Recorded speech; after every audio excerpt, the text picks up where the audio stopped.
Hello दोस्तों, नमस्कार। RJ Hindi कहानी में आपका बहुत बहुत स्वागत है। दोस्तों, कहानी का पूरा आनंद लेने के लिए वीडियो को लास्ट तक देखें। अगर कहानी पसंद आए तो कृपया चैनल को जरूर सब्सक्राइब करें और वीडियो को लाइक करें। तो दोस्तों चलिए शुरू करते हैं। न बारिश रुकने का नाम ले रही थी और न मेरे आंसू। बार बार मैं आंखों को पोंछती और सोचती कि अब नहीं रोऊंगी, पर अंदर से ऐसा सैलाब सा उमड़ कर आ रहा था कि मन को चैन ही ना लगता था। गाड़ी ड्राइव करते समय ड्राइवर कितना भी वाइपर चला ले, पर अगर आसमान से बरसती वर्षा तूफानी हो जाए तो ड्राइवर के लिए सामने देख पाना उसके वश में नहीं रहता। यही स्थिति मेरी हो रही थी। इतने में एक स्कूटी मेन गेट पर आकर रुकी और गेट खुलने की आवाज आई तो मैं लॉबी के दरवाजे की साकल खोलकर जल्दी से बाथरूम में घुस गई और अच्छी तरह आंखें और मुंह धोकर बाहर निकली। कहीं माया ने देख लिया तो बेकार ही परेशान होगी। माया अंदर आई और हमेशा की तरह उसका रेडियो चालू हो गया। जब तक अपनी छोटी से छोटी बात मुझे सुना ना ले, उसके लिए जैसे सांस लेना भी मुश्किल हो जाता था। मैं बिना आंखें मिलाए इधर उधर बर्तन ठीक से रखने में लगी रही और उसकी बातों में हाँ हूं करती रही। माया नॉन स्टॉप बोलती जरूर थी, पर वह रेडियो या टीवी नहीं थी जो प्रतिक्रिया की उम्मीद ना करती।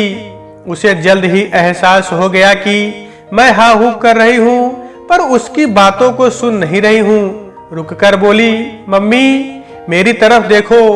मैंने एक उड़ती सी नजर उस पर डाली और फिर अपने काम में लग गई, पर चोरी पकड़ी जा चुकी थी। माया ने मेरा हाथ पकड़ लिया और आश्चर्य से बोली, आप रो रही हो? क्या हुआ? सब ठीक तो है? हाँ ठीक है, बस सोच रही थी तू चली जाएगी तो मैं कैसे रहूंगी। तेरा क्या होगा मेरा क्या होगा से मतलब? मम्मी मैं हॉस्टल जा रही हूँ, लड़ाई के मैदान में नहीं।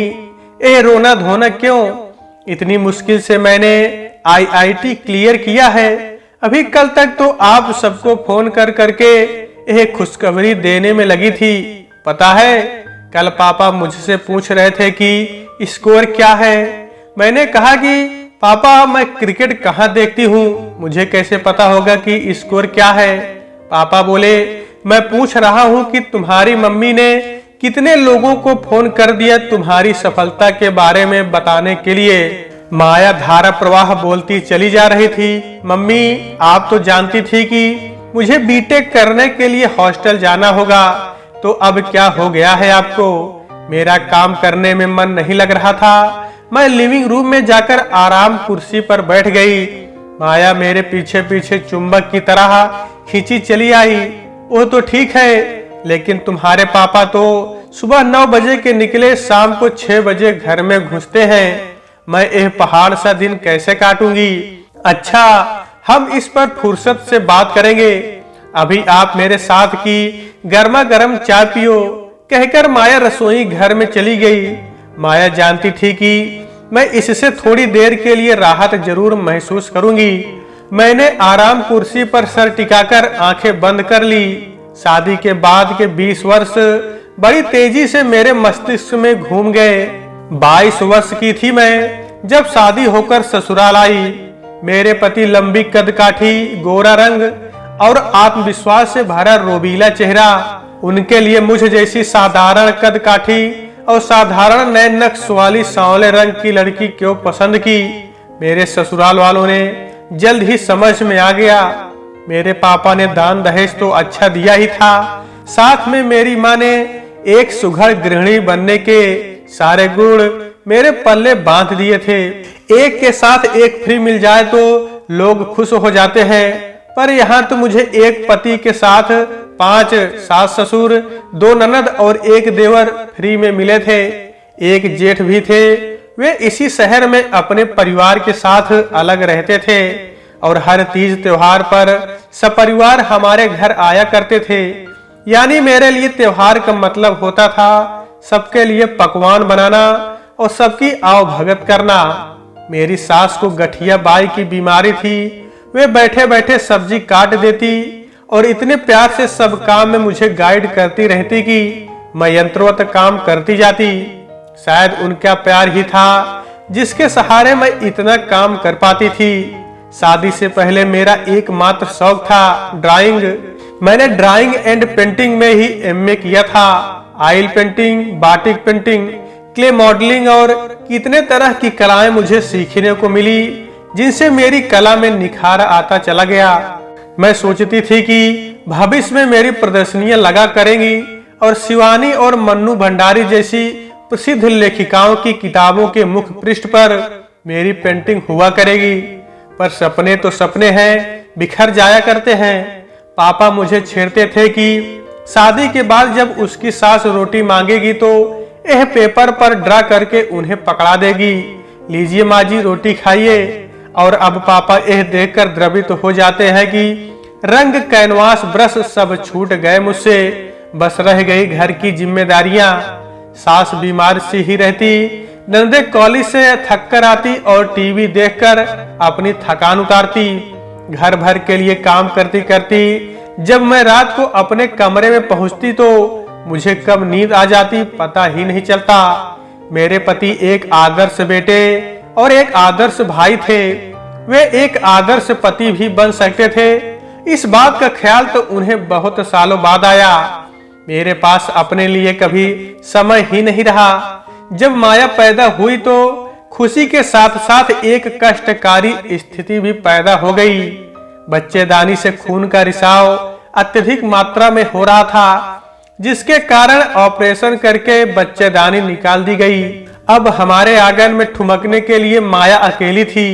मैंने अपनी सारी ममता माया पर ही उड़ेल दी। कहना ना होगा कि माया अपने पापा की भी उतनी ही लाडली थी जितनी मेरी। समय कैसे निकलता चला गया पता ही नहीं चला। मेरी दोनों नंदे शादी होकर अपने अपने घर चली गई। देवर की शादी हुई तो देवरानी ने पति को बहला फुसलाकर जल्दी ही अपनी गृहस्थी अलग बसा ली। कुछ वर्षों के बाद पहले ससुर और बाद में सास का साया हमारे सिर से उठ गया। हमेशा चहल पहल से भरे रहने वाले घर में अब खामोशी और उदासी छाई रहती। माँ जी के न रहने पर जब सभी रिश्तेदार आए उनमें मेरी देवरानी भी थी। एक बार अकेलापन पाते ही मुझसे आंखें चमकाती हुई बोली, भाभी अब तो आप मालकिन हो गई। माँ जी के गहने कपड़े सब अकेले अकेले मत रख लेना, हमारा भी हक है उन पर। उफ, कैसी अच्छी सोच है इसकी। मेरा सिर भन्ना गया। इसे माँ जी के जाने का कोई गम नहीं। इस वक्त भी इसे गहने कपड़े की सूझ रही है। क्या इसी दिन के लिए हर माँ अपने बेटे की शादी के सपने संजोती है और बहू घर में लाने का अरमान रखती है। समय बीतता गया। एक समय था जब मैं रोज 7-8 लोगों का खाना बनाया करती थी और तीज त्योहार पर तो यह संख्या 15 से 20 तक हो जाया करती थी। और एक आज का समय है जब हम 3 ही प्राणी हैं घर में। खाने में जो भी बनाती सब फटाफट बनता दिखता। बड़ी कढ़ाई, कुकर, परात सब उठाकर रख दिए मैंने। बस किसी के आने पर ही इस्तेमाल करती उन्हें।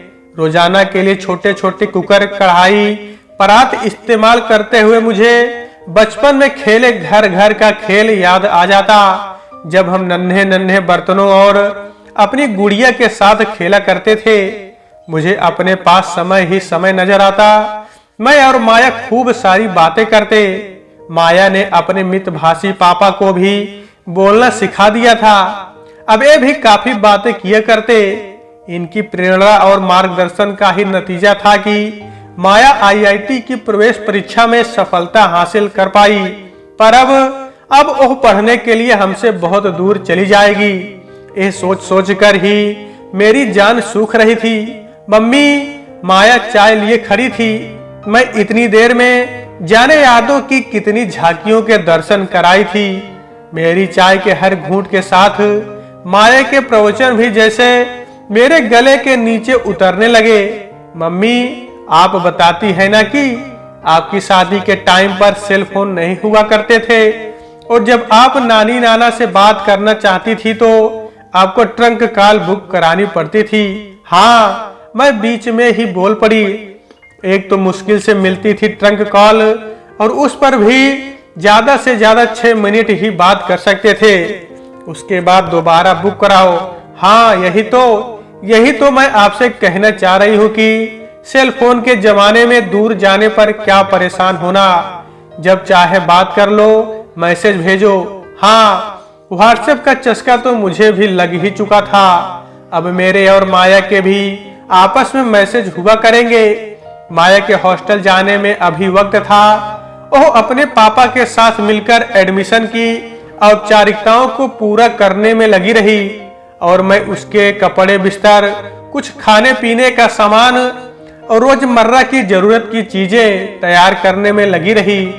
ए और माया साथ साथ इस पर भी विचार करते रहे कि मेरा मन लगाने के लिए क्या क्या किया जा सकता है। मुझसे पूछ कर और मुझे साथ ले जाकर पेंटिंग बनाने का बहुत सारा सामान, कैनवास, रंग, ब्रश आदि इकट्ठे कर दिए गए और मुझे पिता पुत्री का आदेश हुआ कि मुझे 22 वर्ष पहले की उस कलाकार को जगाना है जो परिस्थितियों के कारण अब तक सोई पड़ी थी। दूसरा काम यह हुआ कि माया ने मुझे कंप्यूटर सिखाना शुरू किया। उसने फेसबुक पर मेरा अकाउंट बनाया।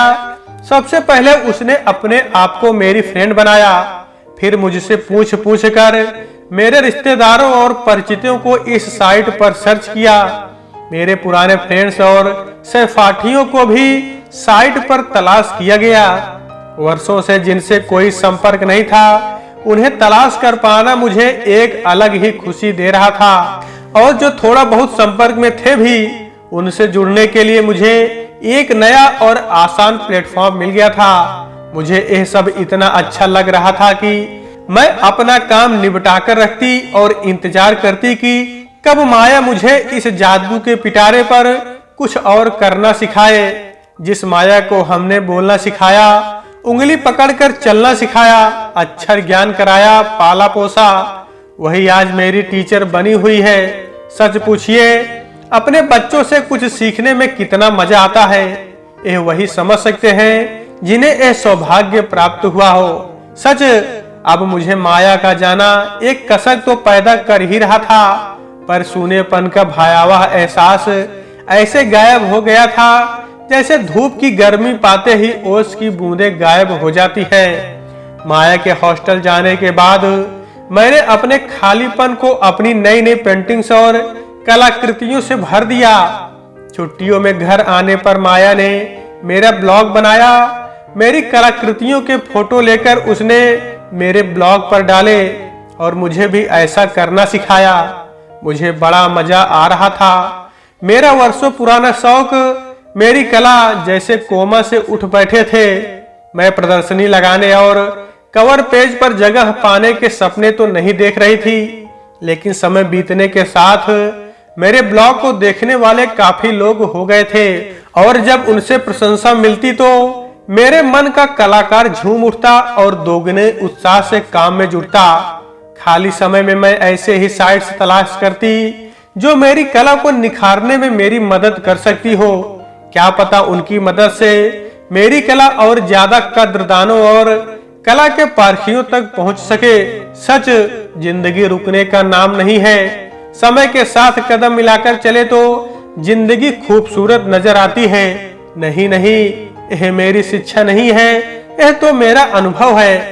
कहानी का अंत में शिक्षा देकर नहीं करूंगी, क्योंकि मैं जानती हूँ कि शिक्षा देने वाली कहानी किसी को पसंद नहीं आती। हमारी माया की ही सुनिए। जब मैं मायके जाती, माया अपने नन्हे नन्हे कदमों से ठुमकती हुई नाना की गोद में चढ़ जाती। नाना, कहानी सुनाओ। पिताजी अपने मन से कुछ भी कहानी बनाकर सुना देते और फिर उसे समझाते कि देखो, इस कहानी से यह शिक्षा मिलती है कि बड़ों का कहना मानना चाहिए, अच्छे बच्चे जिद नहीं करते, वगैरह वगैरह।